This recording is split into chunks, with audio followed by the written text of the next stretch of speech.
ఓం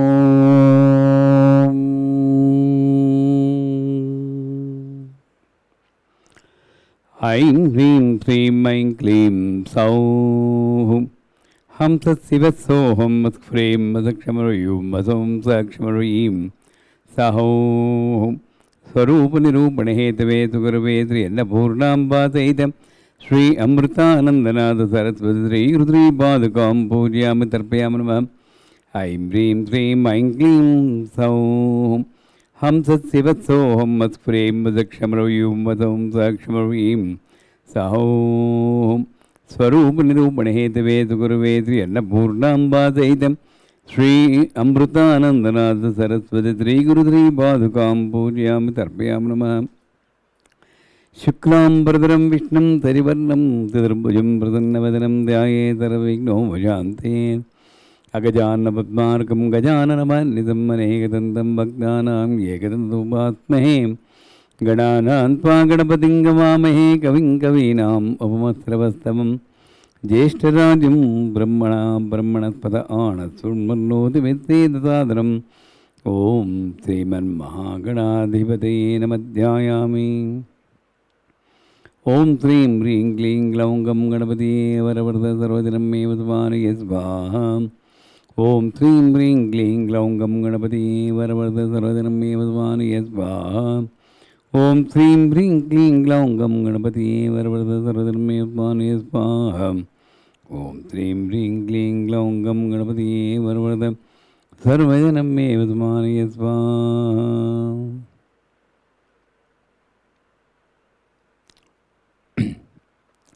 లలితా సహస్రనామం.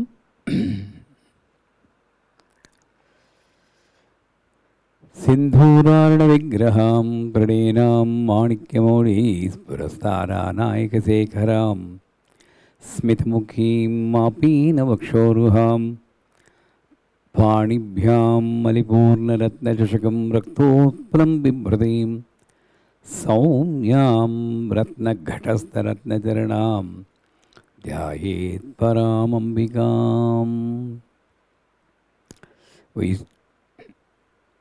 మనం సౌమ్య అనే దగ్గర ఆగాం.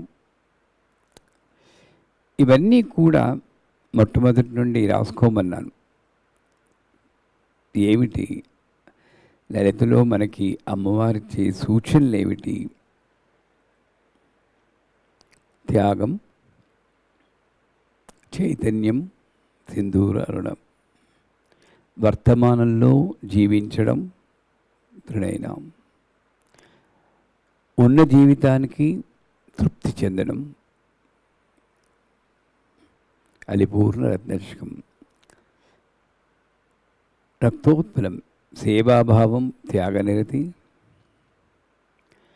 సౌమ్యమైనటువంటి త్రికరణాలు, ఆలోచనలు సౌమ్యంగా ఉండాలి, వాక్ సౌమ్యంగా ఉండాలి, నడవడిక సౌమ్యంగా ఉండాలి.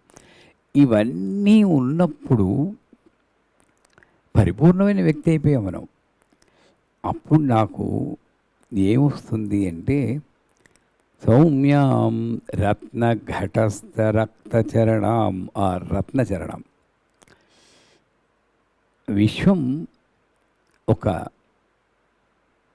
కుండతో పోలుస్తారు. దానికి అనేక అర్థాలు, దానికి కారణాలు అనేవి ఉంటాయి. ఈ జీవి కూడా మన్నే, మట్టిలో పుట్టింది, మట్టిలో పెరిగిపోయింది. ఎలాగైతే కుమ్మరి రకరకాల ఆకారాలు చేస్తారో, రకరకాల ఆకారాలు, రకరకాల ఉపయోగాలు ఆవిడ చేతిలో ఉంది. జగత్తును సృష్టించినటువంటి కుమ్మరి, ఆభరణంగా సాగదీసే కంసాలి, అందమైన బట్టలుగా నేసే సాలె మనిషి, అన్నీ ఆవిడే తీర్చిదిద్దుతూ ఉంది. అలాగే మొత్తం విశ్వాన్ని, ఈ ఘటమును సృష్టించింది ఆవిడ కాబట్టి సృష్టించిన వారికి అధికారం ఉంటుంది, ఓనర్. అందుకే ఒక కాలు ఇలా మడిచిపెట్టుకుని ఇంకో కాలు, ఈ కాలు ఆ కుండ మీద పెట్టింది, విశ్వం మీద. ఘటస్థ. మనం దేవీపురం వెళ్ళినా కూడా అక్కడ అమ్మవారు శివుడి మీద కూర్చుంటుంది, ఇంకో కాలు పద్మం మీద పెట్టుకున్నట్టు ఉంటుంది, సహస్రాక్షరాజరాజేశ్వరి. ఆ పద్మమే కుండ అనమాట, అంటే విశ్వం. ఇక్కడ అంతా బాగానే ఉంది. ఎక్కడ ఆవిడ మాయ పెట్టిందంటే రత్న ఘటస్థ రక్త చరణం. మామూలు కుండ అనుకోండి, ఇది మామూలు కుండే కదా, ఆవిడ కాలు బాగుంది, పట్టీలు ఉన్నాయి, పసుపు ఉంది, మట్టిలు ఉందని అటు వెళ్తుంది దృష్టి. కానీ అటు వెళ్ళనివ్వకుండా మాయ పన్ని ఈ కుండని అలంకరణ చేసేసింది విశ్వాన్ని. ఎలాంటి అలంకరణ? నా కళ్ళు అసలు దాని నుండి తిప్పేసేటటువంటి మెరుగులు, జిలుగులు, వెలుగులతో నింపేసింది రత్నాలతోటి. అందువల్ల నా మీదే, నాలోనే, నా దగ్గరే నా జీవితానికి సొల్యూషన్, నేను ఎలా నడవాలో ఆ సూత్రం, పరిష్కారం అన్నీ ఇక్కడే ఉంది. ఇమాజిన్, విశ్వం మీద కాలు పెట్టింది, విశ్వంలో మనం ఉన్నాం, మన మీద కూడా కాలు పెట్టింది ఆవిడ. అదే గురుపాదాలు, గురువు రూపంలో వస్తుంది ఆవిడ. అందుకని ఆ కాళ్ళకి పూజ చేస్తున్నాం. నా శిరస్సు మీద ఉన్నటువంటి నీ పాదాలు, ఒకటి శివపాదము, ఒకటి శక్తిపాదము, తలుచుకుని పూజ చేస్తున్నాం. అందువల్ల ఏదో చాలా కొద్ది మందికి యోగులకి ఈ రత్నాల మీదకి పోకుండా అన్నిటికన్నా గొప్ప రత్నం చింతామణి గృహాంతస్థ, ఆ చింతామణి ఇచ్చేటువంటి ఈ పాదాల మీదకి వెళ్తుంది. ఆ పాదాలు చూసుకుంటూ ఉంటాడు. ఘటం వల్ల వాళ్ళకేమీ ఇబ్బంది ఉండదు. కానీ సగానికి పైగా 99% ఘటం మీద దృష్టి ఉంచుతారు. పాదం కనపడదు. దృష్టి అటుంచి దర్శనమేవగ రావమ్మ అని పాడితే, ఒరే ఒక్కసారి నీ మీదే ఉన్నాను రా, నీలోనే ఉన్నాను, నీలో ఊపిరిగా ఉంటూ, నీలో ఆలోచనలుగా ఉంటూ, నీలో వాక్కుగా ఉంటూ, నీ నడవని నేను నడిపిస్తూ ఉన్నది నేనైతే ఇంక ప్రత్యేకించి మళ్ళీ నేను దర్శనమేవగ రావమ్మ అని ఒకసారి అద్దంలో చూసుకొని నేను కనబడతాను అని ఆవిడ చెప్తుంది. మహామాయ అవనికాయనం అంటే ఓ తెర ఉంది. ఆ తెర తర్వాత ఇంట్రెస్ట్గా వెయిట్ చేసి చూస్తే తెర వెనకాల ఆవిడ ఉంటుంది అనుకుంటే అర్థం ఉంటుంది అక్కడ, మనమే. అందుకే అహమిత్యేవి విభావయం భవానీం అని తర్వాత వస్తుంది. అందువల్ల ఆ యొక్క చరణం రత్న ఘటస్థ రక్త చరణం, రత్నచరణం, ఇది ఎక్కడ మొదలెట్టాం? కళ్ళతో మొదలెట్టాం. త్రినయనం, కళ్ళతో మొదలెట్టి కాళ్ళ దగ్గరికి వచ్చిందే ధ్యానం. వర్తమానంలో ఉండాలి, నడవాలి అని అక్కడ వర్తమానం కాలాన్ని చెప్పింది, ఇక్కడ నడవడిని చెప్పింది. నువ్వు నన్ను ఏమీ అక్కర్లేదు, వర్తమానంలో అంటే నా పాదాలని స్మరించుకో. ఎలా ఉంది ఆ పాదము? చక్కగా పసుపు రాసుకుని ఈ 64 ఉపచారాలు చేసినప్పుడు మనకి ఆ అవకాశం దొరుకుతుంది. రత్నరూపురం కల్పయానమం, పాదాంగుళీకం కల్పయానమం, పాదకటకం కల్పయానమం. తర్వాత లలిత సహస్రనామములు కూర్మ పృష్ఠ జైష్ణు ప్రపదాన్విత, బలిసినటువంటి ఆ కాలి పాదం వెనక భాగం బలంగా ఉంటుంది. ఒక తాబేలు వీపులా ఉంటుంది. అంటే ఏంటి? అది ఎందుకు అలా చెప్తుంది ఆ వర్ణన? ఇంత దృఢమైంది పట్టుకుంటే నాకు ఇంక మిగతా వాటితో పని లేదు, భయపడక్కర్లేదు. అటువంటి చరణం ఇంత దూరం వస్తేనే నేను నీకు అందుతానని లేకుండా ఆవిడ కరుణామూర్తి కాబట్టి మన మీదే విశ్వంలోనే పెట్టింది. ఎవరైతే ఈ చరణాల్ని ధ్యానిస్తారో, ఇది ఒక ధ్యాన శ్లోకం అని అందుకే అన్నారు. కళ్ళని ధ్యానించినప్పుడు వర్తమానం వస్తుంది, ఈ చరణాలని ధ్యానించినప్పుడు శరణం వస్తుంది. నీ చరణములే నాకు శరణము. నేను ఎందుకు పొందాలి? శరణం అనేది చాలా తెలివైన వాడు చేసే పని. షార్ట్కట్ వినాయకుడు చేసేది చూడండి. అమ్మవారు తల్లిదండ్రుల చుట్టూ ప్రదక్షిణ కొట్టేటప్పటికి భూలోకాలు చుట్టూ వచ్చేసాడు. అలాగే ఇంత అవస్థ పడక్కర్లేదు. నీ చరణములే నాకు శరణములు. ఆ శరణంలో నేను ఉంటే ఈ రుణాలన్నీ వదిలిపోతాయి, రుణాలు వదిలిపోతాయి. ప్రపంచంతో నేను పోరాడక్కర్లేదు. ప్రపంచంలో నాకు ఇంతకుముందు వచ్చిన రుణాలన్నీ కూడా రుణ విమోచన చేస్తుంది. సర్వాలు ఉల్లంఘితాసన ఆవిడ. అంత గొప్ప చరణం. ఇంకోటి శృతి సీమంత సింధూరీకృత పాదాబ్జధూళిక. ఎక్కడికి వెళ్ళక్కర్లేకుండా జ్ఞానాన్ని ఇస్తుంది, వేద సారాన్ని ఇస్తుంది, నువ్వేమీ చదవక్కర్లేకుండా. భోగమోక్షప్రదాయిని. ఆ చరణమే రత్న ఘటస్థ రక్త చరణం ధ్యాయే. ఎప్పుడూ కూడా నా ఆలోచన మూలాధారం వైపు ఉన్నంత వరకు, అంటే ఇది చూడండి, ఈ మూలాధారంలోనే సంసారం ఉంది, నేనున్నాను, నా కోరికలున్నాయి. అది కాదు, కాస్త పైకి రా, విందు దర్పణ సంతుష్ట ఊర్ధ్వముఖంగా రా. అక్కడ నా పాదాలున్నాయి. నా పాదాల మీద నీ చరణములే నమ్మితిని అని ఏదో త్యాగరాజ కీర్తన కూడా ఏదో ఉండాలి, నీ చరణములే అని. ఆ చరణాల్ని నమ్ముకో. ఇవన్నీ నేను చూసుకుంటాను. ఎందుకంటే నిన్ను పుట్టించిన నేనే నీకు ఈ సంసారాన్ని కూడా ఇచ్చాను. నీకెందుకురా నేనున్నప్పుడు అని అంతర్లీనంగా చెప్తుంది ఆవిడ. అందుచేత రత్న ఘటస్థ రక్తచరణం. రక్తచరణం అంటే పారాణి పెట్టుకుని ఆల్టావో ఏదో అంటారు చూడండి, అలాగ మంగళకరమైన పాదాలు. కొత్త పెళ్లి కూతురు పాదాలు ఎలా ఉంటాయి? నిత్య కళ్యాణం కాదు ఆవిడకి, జగత్తుతో నిత్యము రమిస్తూ ఉంటుంది, జగత్తుతో నిత్యము కళ్యాణంలో ఉంటుంది. అందుకని ఎప్పుడు కొత్త పెళ్లి కూతురి పాదాల్లో ఉంటుంది. అటువంటి మంగళకరమైన పాదాన్ని నేను ధ్యానిస్తే, ఎలా ధ్యానం చేయాలి? ధ్యాయేత్ పరామంబికాం. నాకు తెలియని విషయాన్ని తెలియజేసే అమ్మ నాకు తిన్నప్పుడు నాకేం తెలియదు, నా తండ్రే తెలియదు. ఆవిడ చెప్పేదాకా నాకు తండ్రికి తెలిసిందా అండి? ఈయనే మీ నాన్నగారు అని ఇంట్రడ్యూస్ చేసి, మొట్టమొదట ఫస్ట్ వ్యక్తిని ఇంట్రడ్యూస్ చేసింది, ఫస్ట్ వస్తువుని ఇంట్రడ్యూస్ చేసింది, ఫస్ట్ జ్ఞానాన్ని ఇంట్రడ్యూస్ చేసింది, ఫస్ట్ రసాన్ని, టేస్ట్ని ఇంట్రడ్యూస్ చేసింది ఆ తల్లి. అందువల్ల నాకు తెలియంది పర, తెలిసేది అపర. అపరోక్ష జ్ఞానం ఎక్కడైనా పుస్తకాల్లోనూ వాటిల్లోనూ రామాయణ మహాభారతాలు ఎపిక్స్లో ఉంటాయి. కానీ దీని వెనకాతల ఒక పర ఉంది. అందుకే పరాధ్యానం ఎక్కడ చేయాలి, ఎప్పుడు చేయాలి? దీనికి 2 అంగుళాల పైన 12 గంటల తర్వాత అక్కడ చేయాలంటాడు. దానికి ఏమైనా పెద్ద అక్షరాలు ఉన్నాయా? సౌహు అని ఒక బీజాక్షరంతో చేయమన్నారు. ఆ సౌహు అని ఎందుకున్నారు? మూలాధారం నుండి ఆ శక్తిని తీసుకొచ్చి ఇక్కడ అని వదిలేయాలి. సౌహు అని కూడా అనుకోరు, ఇలా వదిలేయాలి.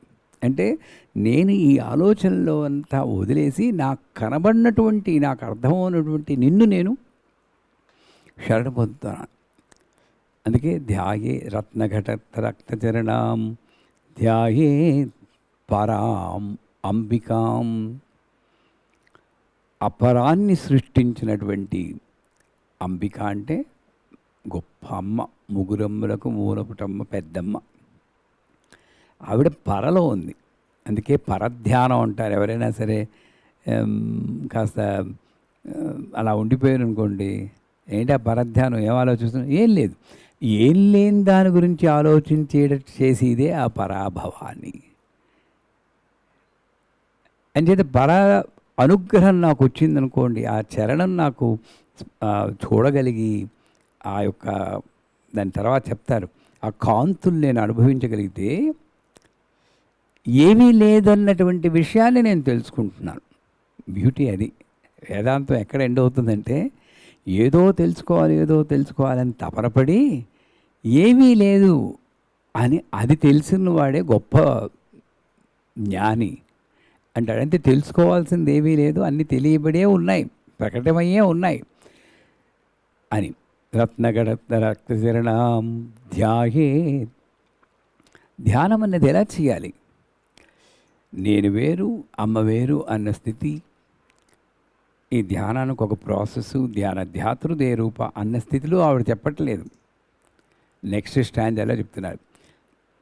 ఇది సింధూరాడ విగ్రహం, ఇది జ్ఞానానికి. ఇప్పుడు లక్ష్మి, సరస్వతి, లక్ష్మి, గౌరీ ఇలా 3 భాగాలుగా ధ్యాన శ్లోకం విడగొట్టబడింది. అరుణాం కరుణాతరంగితాక్షీం ధృతపాశాంకుశపుష్పబాణచాపాం అడిమాదిభిరావృతాం మయూఖైః అహం ఇత్యేవ విభావే భవానీం. అక్కడ అంబికాం భవానీం, ఆవిడ తల్లి, ప్రాణం ఇచ్చేది భవానీ. చూడండి ఎంత బాగా చెప్తున్నాడు, లింక్ ఎలా పెట్టుకుంటూ వచ్చిందో చూడండి ధ్యాన శ్లోకాలు. ముందేం చెప్పింది? సింధూరార్ణ విగ్రహం రూపాన్ని చెప్పింది. దాని వెనక లింక్ కొంచెం డీపర్ తత్వానికి వస్తుంది. అరుణాం కరుణా తరంగితాక్షీం. అరుణంటే ఇంతకుముందే చెప్తున్నాను సింధూరార్ణ విగ్రహం చైతన్యమని. ఇక్కడ చైతన్యంతో పాటు జ్ఞానం అన్నాం. ఆవిడ వక్షస్థలంలో రెండు, ఒకటి జ్ఞానము, ఒకటి కరుణ. ఎందుకు తరంగాలతో పోల్చారు? తరంగితాక్షీం. తరంగాలు ఎందులో ఉంటాయి? సముద్రంలో ఉంటాయి. సముద్రం అనంతానికి సంకేతం. అందువల్ల అరుణాం కరుణాతరంగితాక్షీం. అక్ష అంటే కళ్ళు. సో ఆవిడ రెండు కళ్ళు, ఒక కంట్లో కరుణ, ఒక కంట్లో చైతన్యపూరితమైనటువంటి సత్తుతో నిండినటువంటి జ్ఞానాన్ని ఇస్తోంది. ఎంత కావాలో, ఎప్పుడు కావాలో, ఎలా నువ్వు అర్థం చేసుకుంటావో అలా ఇచ్చేది అమ్మ. నిరంతరం ప్రసారం అవుతుంది. తరంగాలు సముద్రంలో ఎలా తరంగాలు వస్తున్నాయో అనంతమైన జ్ఞానాన్ని, అనంతమైన కరుణారసాగర ఆ సముద్రం, కరుణా సముద్రం అంటారు, దయా సముద్రం అంటారు. అటువంటి అనంతమైన కరుణ, అనంతమైన జ్ఞానం ఏమిటి అంటే తర్వాత లలితా సహస్రంలో చెప్తారు. ఈ చాలాసార్లు కళ్ళ మీద ఫోకస్ చేస్తుంది బిగినింగ్లో లలితా సహస్రం. ఎందుకంటే చూపులతో పోషిస్తుంది. మనందరం చిన్నపిల్లలమే, ఏమి మనం పెద్దగా సాధించింది ఏముందండి చెప్పండి. అసలు ఈ సాధన వదిలేయండి, ఆస్తులు అంతస్తులు. ఆధ్యాత్మికం కూడా ఏదో తపన పడుతున్నాం. సాధించింది అని మేము చూస్తే అనిత్యతృప్తావే మనం. ఎంత సాధించినా తృప్తి లేదు. తృప్తి కలిగినప్పుడు ఈ సాధనలు ఆగిపోతాయి. అందుచేత ఆ చూపులు నా మీద క్రీగంట దయతో చూడవే అమ్మా. నీ చూపు ఎవడి మీద పడుతుందో వాడు విద్వాంసుడవుతాడు. నన్ను చండీ పాఠంలో చెప్తాడు. వాడు ఎటువంటి వారైనా సరే చక్రవర్తి అయిపోతాడు, నీ చూపు ఎవడి మీద పడుతుందో. అందువల్ల అక్షి అమ్మవారి కళ్ళు, ఆ కళ్ళల్లో కళ్ళు పెట్టి కాళ్ళ మీద దృష్టి ఉంచి, ఈ రెండే ఇంకా కళ్ళల్లో కళ్ళు పెట్టాలి. అందువల్ల ఆ కళ్ళు నా కనులు నీవిగా చూసుకొని చూడాలని అంటాడు చూడండి పాట. అలాగా ఆ కళ్ళు ఈ కళ్ళు అయితే ఎలా ఉంటుందని ఎప్పుడైనా ధ్యానం చేశారా? మా ఇక్కడ పీఠంలో బాలా త్రిపురసుందరి ఫోటో ఉంటుంది. ఆ కళ్ళని చూస్తూ ఈ కంటికి ఆ కంటికి తేడా లేదు, అదే ఇవి ఇవే ఇవి, ఇలా ధ్యానం చేస్తాం. ఒకప్పుడు భలే ఉంటుంది. అంటే ఆవిడే నేను నాలో చూస్తూ ఉన్నట్టు. గొప్ప ధ్యానానికి సూచన. అప్పుడు ఆ అరుణము మనకు వస్తుంది, కరుణ మనకు వస్తుంది. అరుణ కరుణాతరంగితాక్షి. ఇది ప్రథమంలో చూపులతో పెంచుతూ ఉంటుంది. ఒక తాబేలు, ఒక చేప, ఈ రెండిటికి స్తన్యం ఇచ్చి పెంచదు. ఆవిడ ఆ దృష్టి మన మీద పడితే చాలు. ఎవడి మీద పడుతుంది అన్నది ఇక్కడ రావాలి. కరుణాతరంగితాక్షి అని వేసాం. ఆవిడ చూపు మన మీద పడాలంటే నేనేం చేయాలి అంటే, నెంబర్ 1, నువ్వు తప్పితే నాకు ఇంకో దృష్టి లేదు. అందుకే రత్నధరం అన్నప్పుడు ఆ ఘటం మీద ఉన్న రత్నాల మీద దృష్టి నిలిపిన వాడికి ఈ చరణం ఇక్కడే ఉన్నా కనబడదు. వాడి దగ్గర ఉంది, వీడి దగ్గర ఉంది, యోగి దగ్గర ఉంది, భోగి దగ్గర ఉంది, అదే చరణం వాడికి కనబడదు. ఎందుకంటే ఇతర చింతనల మీద పడ్డాడు. సో ఆ చూపు నా మీద రావాలి అంటే ఇతర చింతనలు లేక నువ్వే ప్రయారిటీ నువ్వే అయి ఉండాలి. అరుణాం కరుణాతరంగితాక్షీం, ఏదైతే నీ యొక్క తత్వంగా చెప్పబడిందో దాన్ని నేను ఆచరణలో పెడతాను. అంటే నీ యొక్క దూత కింద నేను జీవిస్తాను, వెంపర్లాడను. ఎందుకంటే చెప్తాగా మేరే పాస్ మా హై, అవ నువ్వు ఉన్నప్పుడు నేను ఇంక మిగతా వెళ్ళదు. అందరినీ మీరు వెళ్ళని దర్శనం చేసుకోండి అని నేను వెనక్కి ఇలా తోసేస్తున్నాను. నేను దర్శనం కోసం వెంపర్లాడను, ఎందుకంటే నువ్వు నా దగ్గర ఎప్పుడు ఉన్నావు. అటువంటి నమ్మకము అతనికి తెలుస్తుంది, ఆ కళ్ళు మన మీదే ఉన్నాయి. సో అరుణాం కరుణాతరంగితాక్షీం, ధృత పట్టుకుంది ఏమిటి? పాశాంకుశ పుష్పబాణచాపాం. ఎలా నడుపుతోంది ఈవిడ జగత్తుని? ఏ పాశము లేకపోతే, ఎవరికి రిలేషన్స్ లేకపోతే జంతువులకు కూడా పాశం పెట్టింది. పిల్ల పుట్టగానే ఆవు తన నాలుకతో శుభ్రం చేస్తుంది, అసహించుకోదు. పిల్లల్ని ఎక్కడ పక్షులు తినేస్తాయో, జంతువులు తినేస్తాయో 7 ఇళ్ళు దాస్తుంది. ఇది పాశం కాదా? ఇదేది లేదనుకోండి, ఎవరికి సంబంధం లేదు, గొప్ప సంబంధ బాంధవ్యాలు అనేటువంటి పాశం పెట్టింది. ఇది ఆనందించడానికి. కరడుగట్టిన పాషాణం కన్నా నిండిపోయిన పాశమే గొప్ప అన్నాడు. కరడుగట్టిన పాషాణం కన్నా హృదయమంతా నిండిపోయిన పాశమే గొప్ప. పర్వాలేదు, ఎందుకంటే నాకు అంకుశం ఉండనే ఉంది. ఒకవేళ తప్పేననుకోండి, ఇందాకనే చెప్పాను కదా, ఆవిడ మీద దృష్టి నింపేలని. ఆవిడ ఎలాగ కరెక్ట్ చేస్తుంది, నాకు నమ్మకం ఉంది. Let me enjoy this. అందుకే రిలేషన్షిప్స్ అన్నది ఒకటి ఉంటుంది. అందరితోటి మనం సాధ్యమైనంత వరకు మంచి సంబంధ బాంధవ్యాల్ని నిలుపుకోవడం కూడా ఒక రకమైన పూజే. సంబంధ బాంధవ్యాలు నిలుపుకోవడం పూజ.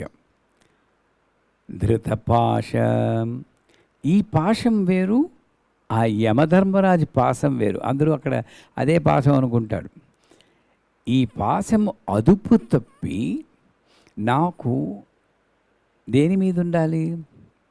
అసలు పాశం అంటేను నాకంటూ ఒక రెస్పాన్సిబిలిటీ ఉంది. భార్య, భర్త, పిల్లలు, ఓ సంతానం. దాని మీద కించిత్ పాశం నాకు ఉండాలి, లేకపోతే నేను మనస్ఫూర్తిగా చేయలేను. అంతే. కానీ నాకేమవుతుంది? నాకు సంబంధం లేని నాది కాని వస్తువుల మీద, నాది కాని వ్యక్తుల మీద, నాది కాని ప్రదేశాల మీద వ్యామోహం పెంచుకుంటాను చూడండి. అది యమధర్మరాజు పాశం. అమ్మ పాశం కాదది, యమపాశం. అది పీక్కు చుట్టుకుంటుంది. ఈ పాశం అది కాదు. ప్రేమ అన్న తత్వాన్ని నిలపడం కోసం నాలో రాయిలా ఉన్న నేను కరగాలి. ఆ కరగడం కోసం ఈ పాశం ఉపయోగపడుతుంది. తల్లికి పిల్లల మీద పాశం, భర్తకి భార్య మీద, భార్యకి భర్త మీద, గురువుకి శిష్యుడి మీద, ఇవన్నీ పాశాలే. ఆశాపాశం అంటారు వ్యవహారికంలో. ఇది అదుపులో ఉన్నంత వరకు జీవితం చాలా బాగుంటుంది. కానీ అదుపు తప్పితే ధృతపాశ అంకుశ వచ్చేసింది. టీచర్ గారు వచ్చారు బెత్తం పుచ్చుకుని, క్లాస్లో ఉండాలి, నువ్వు అదుపు తప్పుతున్నావు. అప్పుడు అంకుశం. అదుపు తప్పేవని చెప్పేసి కత్తి తీసుకుని తల నరికే లేదంటే ఆవిడ. అందరూ అంటారు పనిష్మెంట్ ఇచ్చేస్తుంది, శాపం వచ్చింది, పితృశాపం తగ్గింది నీకు. అసలు దేవతలు ఎప్పుడైనా శాపాలు పెడతారేంటండి? మామూలు చిన్న చిన్న ఋషులు శాపాలు ఇచ్చుకుంటూ ఉంటారు. మరి పురాణాల్లో వచ్చింది, దాని గురించి మనం కమెంట్ చేయకూడదు. అది లోకోపకారమై అలా ఇచ్చాడు. కానీ మామూలు జనాలకి ఇలా అయిపో అలా అయిపో అని శాపం పెట్టినవాడు దేవుడుగా ఎప్పుడు పెట్టలేదు. అంచేత ఆవిడ ఎప్పుడూ కూడా కరెక్టివ్ మెషర్ కిందే నేను తీసుకోవాలి, అంటే శిక్షణ కింద తీసుకోవాలి, శిక్ష కింద తీసుకోవాలి. ఇది శిక్షణ. పాశము రక్షణ అయితే అంకుశము శిక్షణ. రక్షణ ఇచ్చి శిక్షణ ఇస్తుంది. Freedom with discipline. ఎంత బాగుంది చూడండి. అనాథలుగా పుట్టలేదు మనం, ఓ ఫ్యామిలీ ఉంది. అదే పాశం. ఇదొక సంపద నాకు. కానీ సంపదను దుర్వినియోగపరుచుకుంటే అంకుశము, దానికి 3 శూలాల్లాగా ఉంటాయి. దాని మధ్య దాంట్లో అమృత బిందువు పెట్టబడి ఉంటుంది. సో శూలంతో పొడుస్తూ ఉన్నట్లు నటిస్తున్నా ఆనందంగా ఆవిడ మహిషాసురుని చంపినప్పుడు కూడా నవ్వుతుంది. ఎందుకురా ఇలాగా, అసలు బుద్ధి లేదు నీకు, నా పవర్ ఏంటో తెలియదు, నన్ను గుండెల మీద కొట్టినని ఊరుకున్నాను, నా భక్తులు నా దేవతలు వాళ్ళని హింసిస్తావు, నీకు బతికి ఇంకా అవకాశం లేదురా, నేను చంపేస్తానరా నవ్వుతూనే చెప్తుంది. గద్య గద్య క్షణం మూడం మధుయావత్ పిబామయం మయాత్వయి హతే ద్రవ్య గద్యత. నీ కోసం నేను కోపాన్ని తెచ్చి పెట్టుకుంటున్నాను అంటే భాషల్లో ఉంచిన ఆవిడే తల్లే. నా గోరు ఉందనుకోండి, గోరు ఉండాలి, అందానికి ఉండాలి, కానీ ఇది పెరిగితే కట్ చేస్తున్నానా, అది శిక్షణ. అలాగే నీ పాశం పెరిగితే ఆవిడ కట్ చేస్తుంది, ఆ రక్షణ ఇస్తుంది. అంకుశ, ఒక ఏనుగుని అంకుశంతో పొడిచి మావటివాడు అదుపులో పెడతాడు. ఎప్పుడు పొడవడేవాడు మదమెక్కినటువంటి మేనుగునే పొడుస్తాడు. అలాగే ఈ పాశము నాకు అనేక వెరితల్లు వేయచ్చు, మోహంలోకి వెళ్ళిపోతుంది. ప్రేమతో మొదలవుతుందండి, అతి ప్రేమ. పాశము వ్యామోహము, ఇది నాకే చెందాలన్న స్వార్థము. ఎలా వెరితల్లేస్తుంది చూడండి. ప్రేమ మంచిగా మొదలైంది, ఆవిడ ఇచ్చింది మనకి ప్రేమతో కూడిన బాంధవ్యాలు, కానీ నాకే చెందాలి, దీని మీద అధికారం నాకే ఉండాలి, ఇది నా సొంతం అనుకున్నప్పుడు, ఒకవేళ కాకపోతే క్రోధం, దాని తర్వాత ద్వేషం, తర్వాత పతనం. మరి ప్రేమ నుండి పతనం అయ్యే జీవిని ఊరుకుంటూ ఉంటుందండి, చూస్తూ రక్షించదు. ఈ మదమెప్పినటువంటి ఏనుగు లాంటి అహం, నేను అన్న భావాన్ని అదుపులో ఉంచడానికి అంకుశం రెడీగా పెట్టుకుంటుంది. అందరికీ గుచ్చుతుంది, కానీ ఒక యోగికి మాత్రం, ఒక జ్ఞానికి మాత్రం, ఒక ఉపాసకుడి మాత్రం, అమ్మ ఎప్పుడు సాఫీగా వెళ్ళిపోయి నా జీవితంలో ఈ ఒడిదుడుకు వచ్చిందంటే నేనేదో తప్పు చేశాను, నాకేదో సూచన ఇస్తున్నావు, నన్ను ఏదో కరెక్ట్ చేస్తున్నావు అని తెలుసుకోగలిగిన వాడు జ్ఞాని. A person who takes a difficulty as an opportunity is a saint అంటారు. కష్టాల్ని పెయిన్ ఈజ్ ఎ టీచర్ అంటాడు. కష్టాల్ని గురువు కింద తీసుకుంటాడు. ఏదో ఒక మార్గంలో, ఎందుకో నా కారు ఇవాళ ఆగిపోయింది, ఎవడు మొహం చూశానో, నా రోజులు బాగోలేదని పంచాంగంలో రాశాడు అనుకునేవాడు మామూలు వాడు. అదిగో ఆవిడ ఎదురొచ్చింది అనుకునేవాడు. కానీ ఈ అంకుశం, కారు ఆగిపోవడం అంకుశం, ఈ అంకుశం వెనకాతలు ఉన్న అంతరార్థాన్ని గ్రహించేవాడు ఏదో ఉంది, ఆ రైలు మిస్ అయిందంటే ఎందుకో ఉంది అనుకుంటాడు. తర్వాత పేపర్లో చదువుతాడు, ఫలానా రైలు ప్రమాదంలో 80 మంది. అమ్మ అంకుశ, అక్కడ నాకు అంకుశంలాగే కనబడింది, కానీ మర్నాడు కనబడింది అది రక్షణే అని. సో ధృత పాశాంకుశం పుష్పబాణ చాపాం, ఖడ్గమాల్లో చెప్పుకున్నాం. అబ్బాయి ఎగ్జామినేషన్ లేకుండా పాస్ అవ్వవు, ఉత్తినే పాస్ చేస్తే ఏం మజా ఉంది చెప్పండి. 9th, 7th, 10th ఎగ్జామ్ పెడతాడు, వాడికి శ్రద్ధ ఉండదు. 10th అనేటప్పటికి వాడు శ్రద్ధ వస్తుంది ఫస్ట్, అవునా కాదా? అలాగే ఈ రెండు కలపకుండా ఉండడం అనేది ఎగ్జామినేషన్. నీకు బుద్ధి ఇచ్చాను, మనోరూపేక్షుకోదండ, ఇది మాయ. దీన్ని వేరుపరిచి దీని నుండి ఈ ఇంద్రియములు తన్మాత్రలు శబ్దస్పర్శ రూపరసగంధాల్ని వేరుపరిచేవా, అప్పుడు ఇది ఎందుకోసం ఇచ్చానో అందుకోసమే ఉపయోగపడుతుంది. ఇది యోగం. పొరపాటుని ఈ రెండూ కలిపేవా, అది భోగలాలసలోకి దారితీసి చివరిగా రోగమై పతనమైపోతాం. ఇది నా యోగం అని ఆవిడ చెప్తూ ఉంది. పరీక్ష పేపర్ సెట్ చేసి లీక్ చేసేసింది ఆవిడ. ఆన్సర్ కూడా చెప్పేసింది, కానీ నా దృష్టి ఎక్కడో ఉంది, ఈ ఆన్సర్ మీదకి వెళ్ళటం లేదు. చూసి రాయడమే, ఆవిడ చూస్తే జీవితం తెలిసిపోతుంది. చూసి రాసే ఎగ్జామినేషన్ ఇది. ఈ పంచబాణాలు ఏదో ఎర్ర కలువ, నల్ల కలువ, తెల్ల కలువ ఏవో చెప్తారు, అవన్నీ మనకు అనవసరం. 5 పువ్వులు పట్టుకుంది, 5 రకాలు. ఈ బాణము అంటే ఏమిటి? ఈ బాణాలను ఏదో గుండెల్లో వేసి చంపేస్తుందా? కాదు. ఒక్కొక్క బాణము ఒక్కొక్క భాగంలో గుచ్చుకున్నప్పుడు ఒక్కొక్క వివేకం మనకి లేస్తుంది. చంపేయాలంటే ఆవిడకి బాణం కూడా అక్కర్లేదు, హుం అంటే చాలు. ఏదో యుద్ధానికి బయలుదేరింది ఆవిడ? లేదు లేదు లేదు లేదు లేదు. మనం ఎయిర్ గన్లో ఏదో అంటారు, టిప్ అని కొడితే ఎవడో కొట్టేయడం అంటాడు. అలాంటి బాణాలు ఇవి, హార్మ్లెస్ బాణాలు. అంచేత ఏంటి? 5 తన్మాత్రలు, శబ్ద, స్పర్శ, రూప, రస, గంధ. వీటిని ఎందుకోసం ఇచ్చింది నాకు అని తెలుసుకుంటే, అన్ని శబ్దాల్ని నేను విడివిడిగా చూస్తూ ఉన్నప్పుడు, పంచతన్మాత్ర సాయగా విడివిడిగా చూస్తున్నప్పుడు, ఈ శబ్దాలకి అతీతంగా ఉన్న ఒక శబ్దం ఉంది, అనాహత శబ్దం. అదే ఇది అనాహత శబ్ద అనాహత నాద అనుసంధానం కరిష్యే. నాదం అంటారు, మిగతావన్నీ శబ్దాలే. నాదం, అక్కడ అదే శబ్దమే ఇంకొక గౌరవాన్ని ఆపాదించుకుంటుంది, నాదం. అది అనాహతం. అంచేత నేనేం చేయాలి? ఈ శబ్దాన్ని గ్రహించే శక్తి చెవుడు ఉంచిదనుకోండి, నాకేం వినబడదనుకోండి, అప్పుడు ఏమీ తెలియదు నాకు. సో ఇదొక నాకు ఇచ్చినటువంటి ఆస్తి.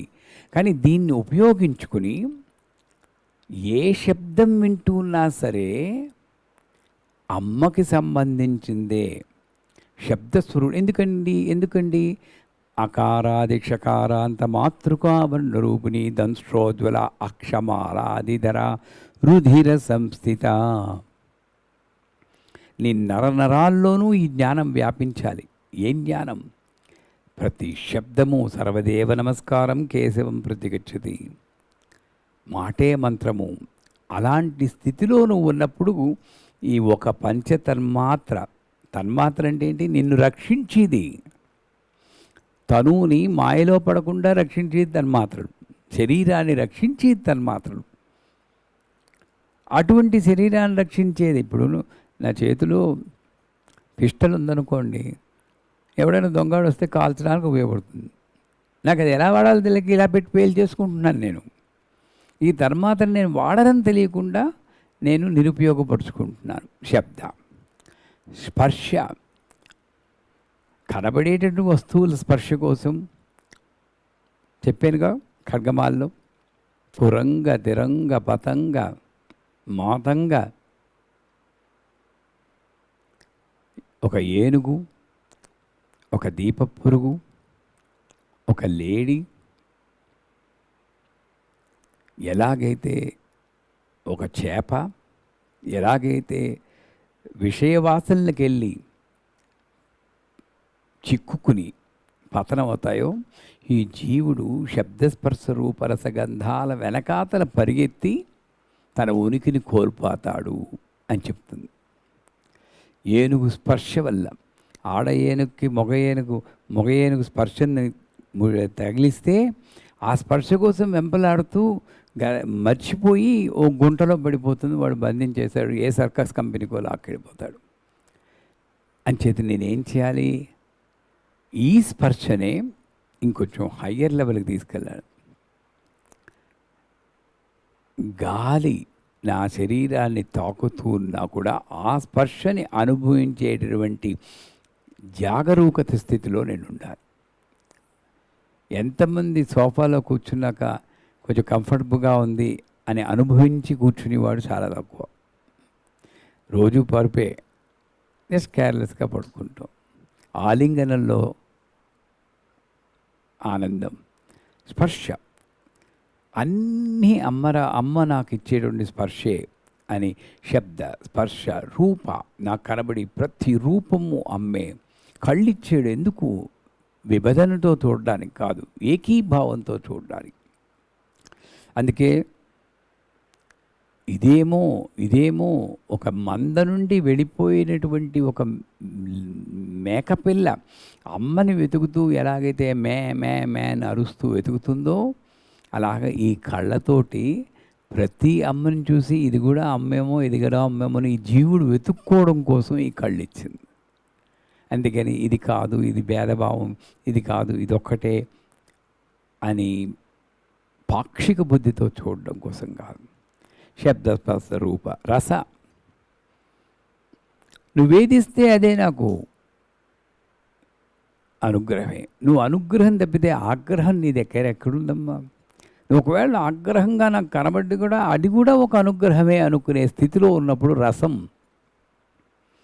అన్ని రసాలు కలిసిపోయి ఆనందరసంలో ఉండేటప్పుడు టేస్ట్ నాకేం తెలియలేదనుకోండి, టేస్ట్ కూడా నాకు ఒక అనుగ్రహమే. మైండ్లో బాధ, సుఖము ఇవన్నీ తెలుస్తూ ఉంటాయి. కానీ ఎటువంటి స్థితిలో ఇప్పుడు చాలా మైమర్చిపోయి ఉంటాడు అనుకోండి, వాడికి ఇక్కడ దోమ కుడుతున్నా తెలియదు. అలాగ నీ ధ్యానంలో ఉన్నప్పుడు నాకు ఏ బాధ నాకు తెలియదు. అన్ని రసములు ఒకటే, ఆనంద రసములోనే ఉంటాయి. ఈ రసం అనేటువంటి నా యొక్క, అందుకే జిహ్వే రసజ్ఞే మధురప్రియేత్వం సత్యం హితత్వా పరమం వదామి అవర్ణయేదా మధురాక్షరాన్ని గోవింద దామోదర మాధవేతి. రసమెరిగిన నాలుక, నువ్వు 3 అక్షరాలు 3 పదాలు గోవింద, దామోదర, మాధవ. ఈ మూడిట్లో ఏ ఒక్కటి పలికినా సరే నీకు ఈ రుచులు వాటి మీద పోదు.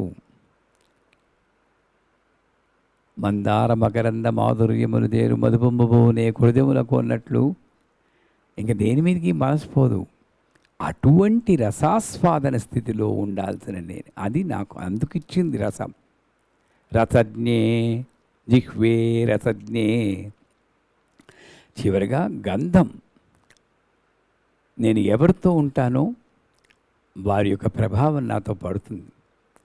ఇవన్నీ నాకు చుట్టూరా కనబడే ఈ మనుషులు కానీ, వాతావరణం కానీ, ఇదేది సత్యం కాదని చెప్పేసింది పురాణాలు, ఉపనిషత్తులు, గ్రంథాలు, గురువులు, ప్రవచనాలు. ఏది స్థిరం? సత్యహరిశ్చంద్రుడు లాస్ట్లో శ్మశానంలో పాడతానికి ఏది స్థిరం అంటాడు. ఏది స్థిరం? నువ్వు.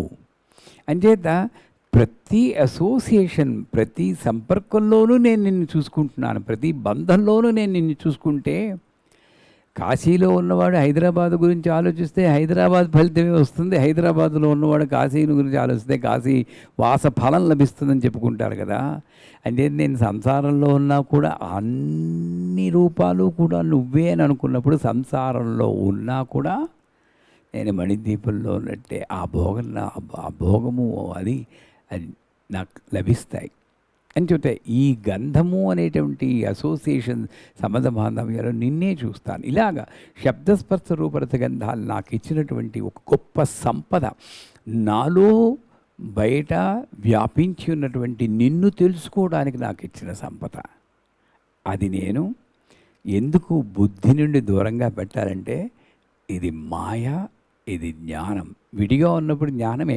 ఎందుకంటే పంచభూతాలకు కూడా శబ్దస్పర్శ రూపరస గంధాలు, ఆకాశానికి శబ్దం ఉంది,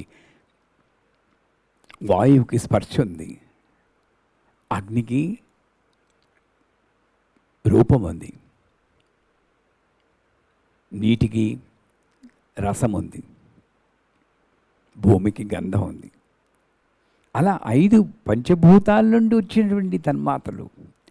కానీ అవి వాటి వరకు వాటి మంచివి. అవి ఈ మైండ్ బుద్ధితో దాన్ని సంపర్కం పెట్టినప్పుడు ఈ బుద్ధి విచక్షణ కాదు, విశ్లేషణ శక్తి. అంటే వస్తు విషయ జ్ఞానము చేత మల్లమైనటువంటిది బుద్ధి. ఇది లైటు, ఇది టీవీ, ఈ రెండు ఒక వస్తువుతో తయారు చేసి ఉండొచ్చు. ఆ మూలం మీదకి వెళ్ళదు. మూల ప్రకృతి అవ్యక్త స్వరూపిణి అని ఎంత నాగ్గా చెప్పేస్తుంది. ఒరే, ప్రతి వస్తువు వెనకాన ఉంటే అవ్యక్తమైన దాన్ని చూసు. నువ్వు వ్యక్తమైన దాన్ని చూస్తున్నావు ఈ మైండ్ వల్ల. పురుషుడు ఎవరో ఇవాళ ఫోన్ వచ్చింది, నేను ట్రాన్స్జెండర్ అండి, మేల్ కాదు ఫీమేల్ కాదు, నేను శ్రీవిద్య నేర్చుకోవచ్చానమ్మా. ఎంత అదృష్టం ఉంటే నాకు ఇలాంటి గొప్ప గొప్ప అవకాశాలు నాకు ఇస్తావు. తప్పకుండా రండి. నా స్త్రీ నా పుంసక నపుంసక ఆది మధ్యాంతరహిత లలితా పరమేశ్వరి అని చేత ఇది ఫలానా నేను ఆ జ్ఞానం కాకుండా దాని వెనకాతలు ఉన్నటువంటి మూలానికి వెళ్ళాలి. ఆ మూలానికి ఎప్పుడు వెళ్తావు? బుద్ధి నుండి ఈ తన్మాత్రల్ని విడదీసినప్పుడు చెప్తారు. అందుకే ధృత పాశాంకుశ పుష్ప బాణ చాపం, బాణాలను ముందు చెప్పి తర్వాత చాపం చేసి, ఈ రెండు కలిపితేనే మన్మథ బాణాలు, మనస్సుని మదించేటటువంటి మదన పెట్టే క్షోభ పెట్టేటువంటి ఆ మన్మథ బాణ. పుష్ప బాణ చాపాం అణిమాధి విరావృతాం. ఇక్కడ బ్యూటీ ఏంటంటే ఇది ధ్యానానికి పరాకాష్ట. ఇందాక చరణం చెప్పాం కదండి, రత్నచరణం. ఆ కళ్ళు మూసుకుంటే ఎప్పుడైనా మీరు కాశీ వెళ్ళారనుకోండి, కాశీలో లతాశ్వమేధ గారి దగ్గర వారాహి గుడి ఉంది. ఎవరైనా చూసారా వారాహి టెంపుల్? గుడ్. ఆ వారాహి గుడికి వెళ్ళండి. ఎవరికి ఇంచుమించో తెలియదు. నిలువెత్తు విగ్రహం, 2 కన్నాలు ఉంటాయి, డైరెక్ట్గా చూడడం. ఒక కన్నంలో చూస్తే ముఖం కనబడుతుంది, ఇంకో కన్నంలో చూస్తే పాదం. ఎంత పెద్ద పాదం, ఎంత పెద్ద బొటన వేలు. ఇవన్నీ మనకి ధ్యానంలో ఉపయోగపడతాయి. అటువంటి గొప్ప పాదం, బ్రహ్మ కడిగిన పాదము. ఏ పాదం పట్టుకుంటే అన్ని పదాలు నా వశం అవుతాయో, ఏ పాదం పట్టుకుంటే దేవతలకి కూడా సాధ్యం కానటువంటి ఆ పర అని నాకు అర్థమవుతుందో అటువంటి పాదం. అంచేత అది రత్నకటతరచనలో చెప్పేశారు. ఇక్కడ ఆవిడని వర్ణిస్తున్నాడు. అణిమాధివిరావృతా మయూకై. అమ్మా, అణిమాది అష్టసిద్ధులు, అణిమాసిద్ధే లగిమాసిద్ధే, ఇవేమో చాలా గొప్పగా అనుకుంటారు జనాలు. నిజానికి నేను గొప్ప మన లెవెల్లో మనం చూసుకున్నాం అనుకోండి. అణిమాసిద్ధే అంటే లెటర్ల మీద నేను చిన్నగా అయిపోవడం, ఆకాశంలో ఎగిరిపోవడం, ఇవన్నీ మ్యాజిక్లే. దాన్ని అంతరార్థం తీసుకున్నప్పుడు ఇంకా గొప్ప మ్యాజిక్. ఎంత జ్ఞానం ఉన్నా సరే ఒదిగి ఉండడం, అది ఇంకా గొప్ప మ్యాజిక్. చిన్నదైపోవచ్చు, ఏముంది, 4 తిండి తగ్గించేసి 3-4 రోజులు పస్తులు ఉంచితే ఎంత పెద్ద ఆకారం ఎండిపోయి చిన్నదైపోతుంది. పెద్ద గొప్ప విషయం ఏం కాదు, రైట్? గరిమాసిద్ధి అంటే 4 కేక్ ముక్కలు ఎక్కువ తిని ఐస్ క్రీములు తింటే గరిమాసిద్ధి అయిపోతారు. దాన్నే ఉంది. కానీ ఇది కాదు, అంతరార్థం గ్రహిస్తే ఇంకా గొప్పది. కానీ ఇటువంటి గొప్ప శక్తులు కూడా ఎలా ఉన్నాయంటే నీ చుట్టూరా మయూకై సూర్యకిరణాల్లా ఉన్నాయి. చూడు, సూర్యుడి వెనకాతల నుండి వచ్చిన కిరణాలు. అంటే ఆ కిరణాలకి శక్తినిచ్చింది ఎవరు? మూలం ఎవరు? నువ్వే. అణిమాది అష్టసిద్ధులకు కూడా నీ నుండే పుట్టాయి. వాటికన్నిటికీ మూలం. ఎలాగైతే అణిమాది అష్టసిద్ధులు అంటే ఏంటి? నిన్ను పట్టుకుంటే నేను నవగ్రహాల దగ్గరికి వెళ్ళక్కర్లేదు, అష్టదిక్పాలకు దగ్గరికి వెళ్ళక్కర్లేదు. ఎందుకంటే అష్టదిక్పాలకు ఓహో గొప్ప అనుకున్నాను. ఇంద్రుడు, అగ్ని, యముడు వీళ్ళందరూ చాలా గ్రేట్ అనుకున్నాను నిన్నాళ్ళును. వాళ్ళు నీ చుట్టూరా నీ తాంబూలం కబడం కోసం వెంపర్లాడే తిరిగేటటువంటి మామూలు వాళ్ళని ఇప్పుడే నాకు తెలిసింది. కర్పూర వీటికామోద సమాకర్ష దిగంతర అన్న పదంలో నాకు తెలిసింది. అందువల్ల వాళ్ళని పట్టుకోవడం, నిన్ను పట్టుకుంటే అన్నీ నెరవేరిపోతాయి. అణిమాది అష్టసిద్ధులకి నీవన్నీ వచ్చాయి. అణిమాదిభిరావృతాం మయూకై. ఎలాగైతే జాగ్రత్తగా వినండి, అష్టసిద్ధులు నీ చుట్టూరా ఉంటూ తమ ఉనికికి కారణం నువ్వే అని భాసిల్లుతూ ఆ భావంలో నీ యొక్క కాంతిని తన కాంతిగా మలుచుకుని విరాజిల్లుతున్నాయో, అహం ఇది ఏవ భవానీ, అలా నేను నిన్ను ధ్యానించాలి. అణిమాది అష్టసిద్ధులు ఎలాగైతే నీ చుట్టూరా కాంతులు ఎంతో ఉన్నారో, అలాగే నా మనస్సు, నా సర్వము నీ చుట్టూరా తిరుగుతున్నసేపు నీ కాంతి, నీ జ్ఞానం అన్నీ నా దగ్గర ఉంటాయి. భవానీ ఎంత గొప్పదా! తామ్రాయ చారుణాయ చ శృంగాయ చ పశుపతే నమో ఉగ్రాయ భీమాయ నమో అని రుద్రుడు చెప్తారు. కాపర్ అంటే రాగికి ఎరుపు రంగు ఇచ్చినది రుద్రుడు. ఎంత గొప్పగా చెప్పాడు. కానీ ఇక్కడ ఆయన దాటిపోయింది ఈవిడ. రాగికే ఎరుపు రంగు ఇచ్చిన రుద్రుడైతే, నాయన భవానీ రా, నేను భౌడు వాడు రుద్రుడు, అతనికి లైఫ్ ఇచ్చింది నేను, ఆ రుద్రుడికి లైఫ్ ఇచ్చాను నేను. నా భర్తే అవడం, కానీ అతను కూడా నా వల్ల, అంటే లైఫ్ ప్రాణశక్తి ప్రదేవత నేను. అణిమాదిలే కాదు, అన్నిటికీ జగత్తంతటికీ ప్రాణశక్తి అయినటువంటి నువ్వు. అందుకే మీరు టైం చూస్తున్నారు కదండి, అందుకే లలితా సహస్రనామంలో విద్యలు ఉన్నాయంటారు. నేను ఫస్ట్ చెప్పలేదు, ఎందుకంటే ఎందుకు తాపత్రయాల మీద పోవడం అని చెప్పి. భవానీ భావనాగమ్య భవారణ్య కుటారిక భద్రప్రియ భద్రమూర్తి భక్త సౌభాగ్యదాయిని భక్తిప్రియ భక్తిగమ్య భక్తివశ్య భయాపహ. ఈ 10 భవానీ విద్య. దాని నిర్వచనం చెప్తున్నప్పుడు అప్పుడు వచ్చినప్పుడు చెప్తాను, బట్ ఇప్పుడు వచ్చింది కనుక భవానీ అన్న పదం ఆవిడ ప్రాణశక్తి కాబట్టి ఎంత విలువైందంటే, నువ్వు భవానీలో మొట్టమొదటి అక్షరం చెప్పడానికి భ అనడానికి పెదాలు ఇలా కదలడానికి ముందు ఆలోచన వస్తే, ఆలోచనకి ముందే నీ పని నెరవేరిపోతుంటాం. సద్యప్రసాదిని. అంత గొప్ప శక్తి భవానీ విద్యలో ఉంది. దాన్ని మన వాళ్ళు ఏం చేస్తారు, ఏదైనా కార్యక్రమం, ఓ వ్యాపారం మొదలెట్టే అనుకో, భవానీ విద్య చదివేసేయి, నీ కార్యక్రమం అయిపోదు, నువ్వు అయిపోతావు. అటువంటి గొప్ప తెలిసిని ఓ వ్యాపారం కోసం ఉపయోగించుకోవడం చూసే కుదిరింది, అప్పుడు మనం అయిపోయాం. అంచేత భవానీ అన్నది ప్రాణశక్తి.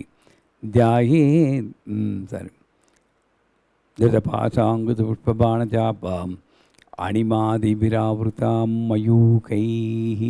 మయూఖ అంటే నెమలి అన్న పదం కూడా పాఠాంతరంలో వస్తుంది. అంటే డిపెండెన్సీలో సాధారణంగా డిప్రెషన్ వస్తుంది, అవును కదా. మన ప్రాపంచిక డిపెండెన్సీలో ప్రతిదానికి ఆయన అడుక్కోవాలి డబ్బులు, నాకే కానీ ఉద్యోగం ఉంటుందా అని అనుకుని భార్య అనుకుంటూ ఉంటుంది. పిల్లల మీద ఈ వయసులో ఆధారపడుతున్నాం అని తాతగారులు అనుకుంటుంటారు. ఈ డిపెండెన్సీలో బాధ ఉంది.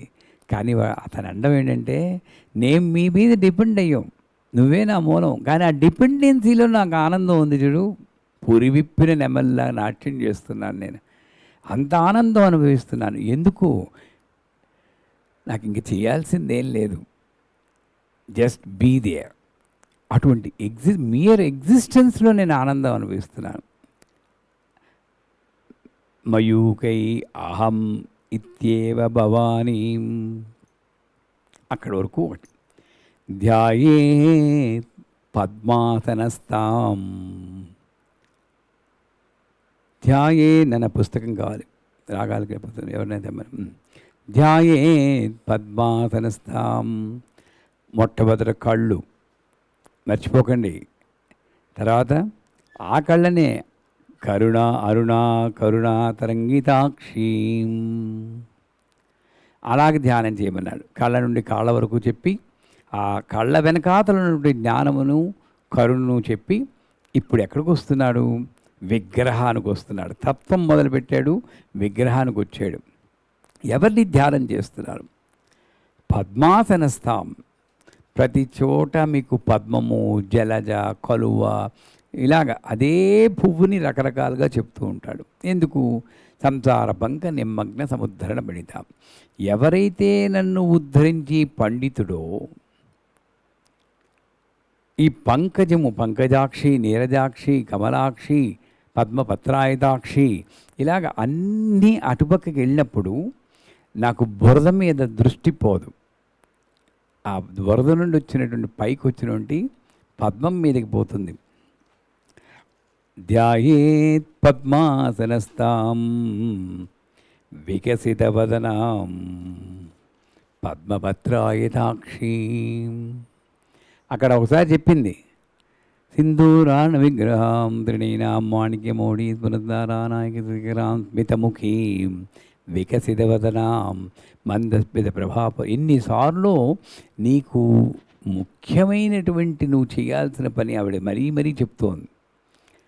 ధ్యానం చేయి, నన్ను చేస్తే నీకేమొస్తుంది చెప్తున్నాను. ధ్యాయేత్ పద్మాసనస్తాం. ఈ పద్మాసనం అన్నది ఇలా ఉన్నప్పుడు ఇలా కూర్చుంటారు కదా, వెన్నెముక స్థిరంగా ఉంటుంది. అంటే ఈ పద్మాసనంలో ఉన్నటువంటి ఆ అమ్మని నేను ధ్యానం చేసేటప్పుడు నాకు వచ్చేటటువంటి ఫలితం ఏంటంటే స్థిరత్వం. ఒకళ్ళని బాగా ఇలా కూర్చోవాలని చూసామనుకోండి, మనం ఇలాగే అయిపోతాం. ఇలా ఉన్న వాళ్ళని చూసామనుకోండి, ఓహో అలా కూర్చోవాలి కాబట్టి మనం ఇలా అవుతాం ఆటోమేటిక్. అంటే కోతుల నుండి వచ్చాం కదండి, వాడు టోపీ పడేస్తే మనం టోపీ పడేస్తాం. వాసనలు ఎక్కడ పోతాయి చెప్పండి, అది అలా పూర్వకాలం నుండి వచ్చేస్తున్నాయి. అదే పద్మాసన స్థాన్ని నేను ఇలాగా జపం చేసినప్పుడు కాస్మిక్ ఎనర్జీ, ఆధ్యాత్మిక శక్తి, అంతటా వ్యాపించే చైతన్య శక్తి నాలో ప్రవహించడానికి అనువుగా ఉన్నటువంటి ఆసనమే పద్మాసనం. అదొక రకం. ధ్యాయే అటువంటి పద్మం మీద ఎందుకు. ఇంకోటి ఏంటంటే పద్మాసన స్థానం అన్నది ఆ 7 చక్రాల్ని పద్మాలతోటి పోల్చాడు. మూలాధారాంబుజారూఢ, సహస్రారాంబుజారూఢ, అంబుజ అంబుజ అంబుజ. సో ఈ అన్ని చక్రాల మీద ఒక్కొక్క పద్మాన్ని ఊహిస్తే ఆ పద్మం మీద కూర్చున్నటువంటి తల్లి. ఇక్కడ కూర్చుని నా జ్ఞానాన్ని ఇస్తావు, ఇక్కడ కూర్చుని నాకు కాలం యొక్క విలువ, వర్తమానం యొక్క విలువ చెబుతావు, ఇక్కడ కూర్చుని నా వాక్సిద్ధిని చూసుకుంటూ ఉంటావు, ఇక్కడ కూర్చుని అపారమైన కరుణని, దయని, నిబంధనరహిత ప్రేమనిస్తావు, ఇక్కడ కూర్చుని నాకు శక్తినిస్తావు. స్వాధిష్టానంలో ఉండి నా అరిషడ్వర్గాలు, అరి కాదు శత్రువులు కాదు, ఎంత మోతాదులో ఉండాలో అంత మోతాదులో అణిచిపెట్టి లోభం, మోహం, మలం, మాత్సర్యాన్ని పూర్తిగా తుడిచివేసి ఒక క్రోధాన్ని మాత్రం శవం సమం చేసి ఉంచుతాం. మూలాధారంలోంచి నా బుద్ధిని, ఏకాగ్రత నిలుపుతూ ఉంటాం. ఇలా ప్రతి పద్మంలోనూ ఉండి నన్ను రక్షించేటువంటి ఆ తల్లి ధ్యానం చేస్తున్నాం. మళ్ళీ రేపు కరెక్ట్గా ఇదే టైంకి కలుద్దాం. శ్రీమాత్రే నమః.